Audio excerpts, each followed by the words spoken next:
Continuamos Emisión Integral conversando con el licenciado Melanio Paredes. Él es miembro del Comité Político del Partido de la Liberación Dominicana y de una importante comisión ahora que le corresponde dirigir este proceso, que yo no sé cuántos aspirantes habrán, pero mientras más se inscriben, pues más dinamismo y participación hay. Así pero no se sabe, eso es un no se sabe, ¿verdad? Lo dejamos ahí. Mire, me gustaría empezar con esa aparición pública sorpresiva del expresidente de la República, Danilo Medina, en un programa de mucho rating en el país y que durante toda la semana, desde su participación, creo que fue martes o miércoles, no recuerdo. El miércoles pasado. Bueno, a partir de ahí, de lo que se habló fue ese de entrevista. Yo creo que no hay un solo medio de comunicación que no se haya hecho eco de esa entrevista en los aspectos que le interesa, ¿no? Debatir sobre el mismo. O sea, porque hay muchas cosas que decir de esa comparecencia. ¿Qué le pareció? ¿A qué obedeció que Danilo Medina saliera? Debo confesarte que para mí no fue una sorpresa, porque yo fui de los instigadores. Pero yo escuché que tú lo mencionaron, tú estabas en esa comisión ahí. Sí, fui de los instigadores de que se produjera. Incluso en ocasión de su ratificación como presidente del partido y vicepresidente. Usted tiene que salir. Usted no puede estar margen de debate. No puede estar margen de debate. No es lo mismo cuando el debate se da entre la semanal de Luis Abinader, los diálogos con el pueblo, la voz del pueblo. La voz del pueblo, de Leonel Fernández, que cualquiera de los voceros del partido. Que debía ser más frecuente, porque Leonel dura mucho. Va a estar Santiago. Que cualquiera de los voceros, incluido uno que está despuntando como su secretario general. El secretario general, pero no es lo mismo que hable un expresidente de la República. Un peso pesado. Y él convenía que sí, me dijo, Melanio, yo te prometo que exactamente iré a los medios.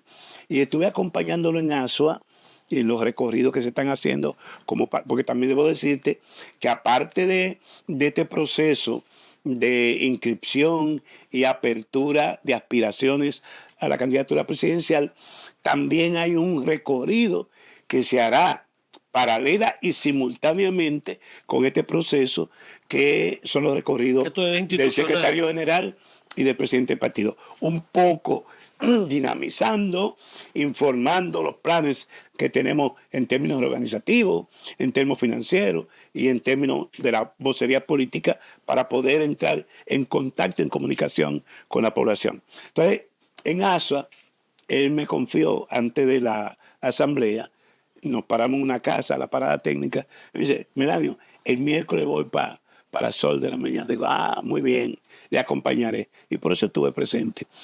Ciertamente fue un toque de queda. Incluso hay muchos comunicadores que han dicho que esa entrevista de Danilo Medina concitó mucho más atención y seguimiento que la rendición de cuentas del presidente de la República. Y yo te digo... ¿Eso lo midieron?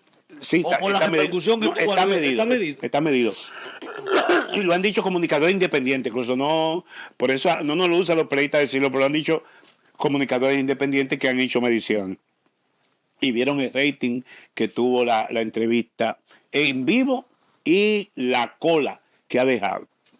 Y naturalmente también había que entender que saldría una jauría a desmentir o atacar aquellos aspectos donde entendieron que Danilo Medina no llenó sus expectativas.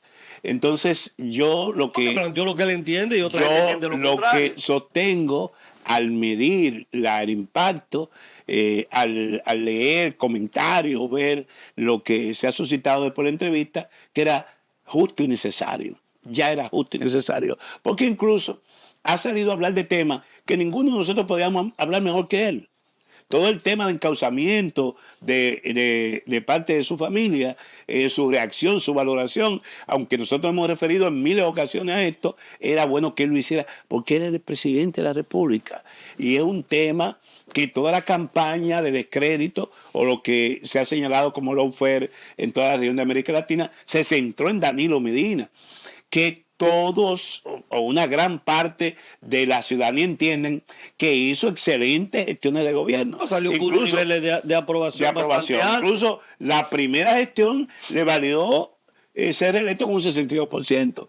Y la última fue una gestión excelente, salvo el momento en que entramos en los problemas de aspiraciones, la eventualidad de una segunda reelección, y entonces se produjo la división en el año 2019. Pero ya previo, esos años antes, la gestión de Danilo Medina apuntaba a hacer una gestión exitosa. Daniel Pérez mostró fortaleza a pesar de la división, un candidato que no creo que llenara todas las expectativas, que tenía sus limitaciones. Y sacó un 38% de 38% o sea, de la eso votación. es así. Pero además también vino el tema de la pandemia, que eso potencializó, porque fue un tema que nadie esperaba, que afectó al mundo, que República Dominicana fue de lo que mejor parado quedó en términos de bajar la tasa de mortalidad, la salida propiamente de la pandemia, y el hecho de que al menos las familias dominicanas más vulnerables fueron protegidas por el Estado. Fue un plan excelente. O sea, hasta el punto de que este gobierno parece que encontró ese montaje para combatir la pandemia que dejó el gobierno de Danilo Medina. Le gustó tanto, y por ahí hay un cuadro que quizá en algún momento podamos compartir, sí. Le gustó tanto que este parece un gobierno subsidiado, un gobierno que a pesar de que la pandemia pasó, siguió subsidiándose y subsidiando una gran cantidad de dominicanos que no necesariamente necesitaban un subsidio, que lo que había era que abrir oportunidades de trabajo para recuperar los empleos formales que se perdieron durante la pandemia. Vamos a la evaluación un poco del desempeño del gobierno, que conectarlo con el cuadro que tú mencionabas y que lo pondremos en pantalla. El gran gasto corriente del gobierno en términos de nómina, ¿verdad? Lo que es la nómina, lo que son las donaciones, ayudas y donaciones, gasto de publicidad, las pensiones solidarias, subsidio eléctrico, que ahí se está yendo una parte importante del presupuesto, que está impidiendo que el gobierno pueda hacer inversiones y que muchas de las obras en estos momentos, las grandes obras que el presidente prometió, estén paralizadas o vayan a un ritmo que no es el adecuado. Pues quizás hubiese sido por los recursos de Aerodón, posiblemente no tuviéramos algunas de las obras que son de las obras importantes que se están mirando. ¿Cómo usted evalúa y conectarlo eso con su rendición de cuentas del 27, las expectativas? ¿Cómo usted ve todo eso? Y la propia intervención de Danilo Medina, porque fue contundente en esa materia. El término ahí lo que la crítica al sector eléctrico y al endeudamiento público. Citaba el presidente con esa claridad que permite el paso por el poder y el dominio de estos aspectos, que este gobierno tenía un gran apetito por el gasto corriente. Pero yo digo que ellos se contagiaron de que encontraron un país cerrado, por consiguiente que la mano del Estado tuvo que ir en auxilio de muchas familias, y parece que ellos le cogieron el gusto. Vamos a ver los datos que usted tiene. Le cogieron el gusto a eso. Por eso el presidente Danilo Medina lo señala cuando dice que este país está gastando más de 640,000 millones de pesos en el presupuesto de cada año y apenas está recaudando 400 y tantos mil millones de pesos. Para hablar de números concretos, porque ya nosotros estábamos manejando esas informaciones a propósito de la rendición de cuentas, los voceros manejamos esas informaciones.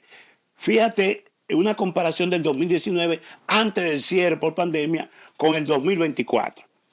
Los grandes gastos del gobierno que avalan la afirmación del presidente de que este gobierno le cogió gusto, está encantado con el gasto corriente.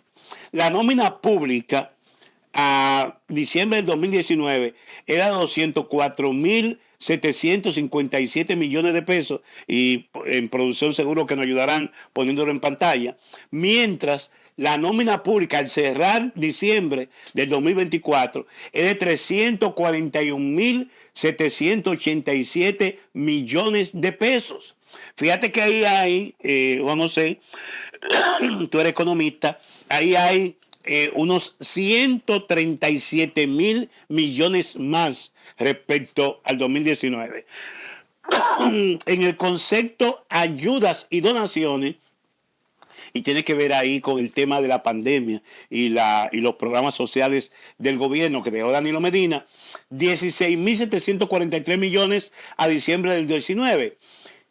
A diciembre del 24, es decir, en el gobierno del PRM, 53.763 millones de pesos, casi 40.000 millones adicionales, 37.000 para hacer, adicionales. ve sumando. Gasto en publicidad. El gasto en publicidad, que siempre se acusó que Danilo, en los gobiernos de Danilo gastaban mucho en publicidad. Bueno, el gasto en diciembre en publicidad del gobierno de Danilo Medina, del último, 5.722 millones. Ahí se duplicó. Y el gasto a diciembre de este año, en el año 2024, 11.463, duplicado. Y un último renglón, o dos últimos, el que tiene que ver con las pensiones. Aquí hay una ley de pensión, tú lo conoces, la que maneja Hacienda, la 316, y hay otras instituciones que tienen sistemas de pensiones, la UAS, los maestros, la Fuerza Armada, pero bueno, las que dependen del gobierno, de Hacienda, 35.717 millones en pensiones en el año 19 y en este año 24 al finalizar 63.382, prácticamente duplicado también. Y por último, el subsidio eléctrico, que es el otro gran talón de Aquiles que este gobierno no ha resuelto y que lejos de resolverlo se agrava. El subsidio para atender temas de pérdida y favorecer a determinadas familias carenciadas. El subsidio eléctrico que otorgaba Danilo Medina al finalizar el 2019 eran 498 millones de dólares. Al 2024, entre 1.600, terminó el 2024 con 1.580, pero se estima entre 1.600 y 1.800 millones de dólares la friolera de pesos dominicanos que se van por las pérdidas de las EDES. Estamos hablando de más de 100.000 millones de pesos. O sea, eso es más que el presupuesto de 10 ministerios juntos. Y compite en términos de su tamaño con los ministerios de Educación, Salud y Obras Públicas. Ante esa situación que tiene el gobierno, que no tiene recursos, que el endeudamiento público necesariamente va a continuar. ¿Qué usted ve que pueda ocurrir en los próximos años? Y lamentablemente, uno quisiera que las cosas fueran diferentes, con muchas medidas que se están tomando, que muchas veces hay que echarla hacia atrás y seguir este proceso de endeudamiento, poca inversión en gastos de capital. ¿Qué le puede esperar al país? Mira, Juan, el deslizamiento de la tasa de cambio en estos momentos. Tú eres economista, al igual que... Correcto, tú eres economista y conoces cómo operan estas variables en términos de la economía real de un país. Mira, el entorno internacional es un entorno hoy hostil e incierto. Todo este problema que la administración de Donald Trump está planteando sería un regreso al proteccionismo.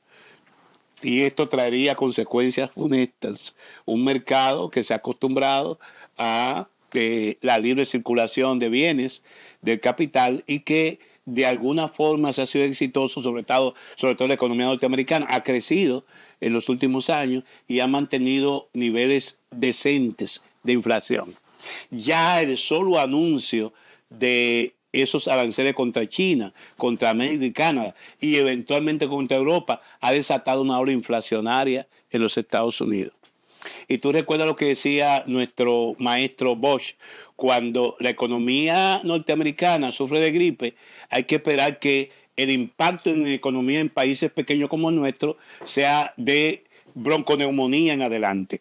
Entonces, ese es un entorno internacional que nos obliga a blindarnos, a ponderar lo que ha pasado con la economía dominicana, fundamentalmente con motores de crecimiento como el turismo, que se vio que con la pandemia cuando tú dependes de La fragilidad. esos factores externos, es un modelo que aun cuando se haya destacado respecto al resto de la región con crecimiento sostenido en los últimos 30 o 40 años, es frágil.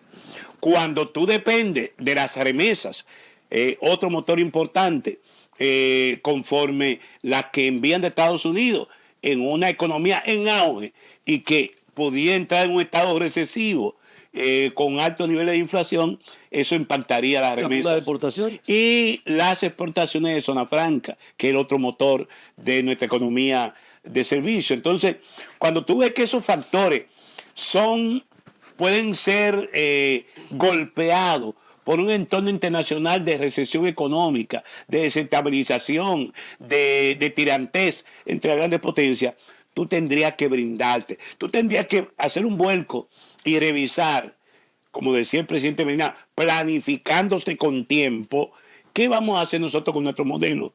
Que ya luce gastado, ya luce agotado.